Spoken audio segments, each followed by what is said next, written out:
এরপরের যে অনুপাত আছে লাভ অর্জন ক্ষমতা বা মুনাফা অর্জন ক্ষমতা, যদি বলে কোনো প্রতিষ্ঠানের যে প্রতিষ্ঠানের মুনাফা অর্জন ক্ষমতা কী রকমের ব্যাখ্যা করো বা মন্তব্য করো, সেক্ষেত্রে কোন সূত্রগুলো আমাদের অবলম্বন করতে হবে। প্রথমেই আছে মোট মুনাফা বা মোট লাভ অনুপাত। মোট লাভ অনুপাত বা মোট মুনাফা অনুপাত কথাটি বললেই বোঝা যাবে যে এর সাথে মোট মুনাফা বা মোট লাভের সম্পর্ক।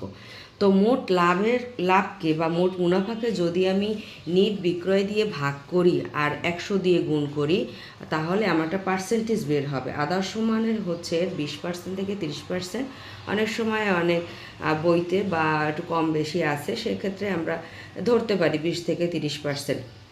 যদি 20 থেকে 30% এর বেশি হয় তাহলে আমরা অবশ্যই সন্তোষজনক ধরবো, একদম কম হয় যদি তাহলে সেক্ষেত্রে আমরা সন্তোষজনক নয় বলে ধরে নিব।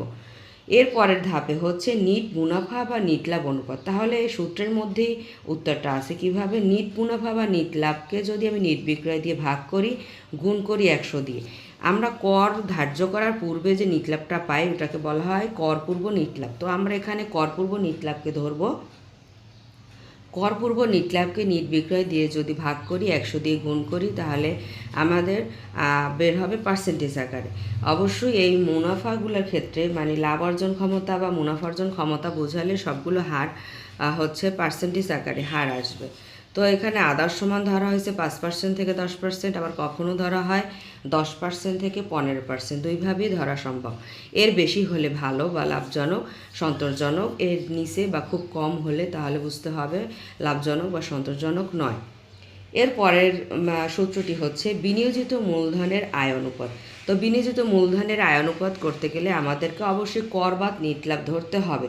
যদি অঙ্কে আয়কর থাকে তাহলে আমরা আয়কর বিয়োগ করে তারপরে নিট লাভ বের করব, কিন্তু যদি কোনো আয়কর না থাকে সেক্ষেত্রে যে নিট লাভ থাকবে সে নিট লাভ দিয়ে আমাদের সমাধান করতে হবে, বিনিয়োজিত মূলধন দিয়ে ভাগ করতে হবে, তার সাথে গুণ করতে হবে 100। তো বিনিয়োজিত মূলধন কিভাবে আসে সেটা পরবর্তীতে বলবো, এখন জাস্ট সূত্রটা বলছি। এর আদর্শ মান হচ্ছে 10% থেকে 15%। এরপরে আছে বিনিয়োজিত মূলধনের সুদ ও করপূর্ব আয় অনুপাত। তো এই সূত্রটা কিভাবে সমাধান করব, সুদ ও করপূর্ব নিট লাভ বা মুনাফা ডিভাইডেড বিনিয়োজিত মূলধন গুণ 100। সম্পত্তির উপর মুনাফা অর্জন অনুপাত। তাহলে সম্পত্তির উপর মুনাফা অর্জন অনুপাত বের করতে হলে কর বাদ নিট লাভ বা নিট লাভকে মোট সম্পদ দিয়ে ভাগ করতে হবে। অবশ্যই কাল্পনিক সম্পদ বা ভুয়া সম্পদ বাদ দিতে হবে। তো কাল্পনিক সম্পদ ভুয়া সম্পদ কোনগুলো আমরা জানি, যেগুলো হচ্ছে প্রাথমিক খরচাবলী, গবেষণা ব্যয়, বিলম্বিত বিজ্ঞাপন, শেয়ার অবহার, এগুলো হচ্ছে কাল্পনিক বা ভুয়া সম্পদ। এগুলো বাদ দিয়ে যে মোট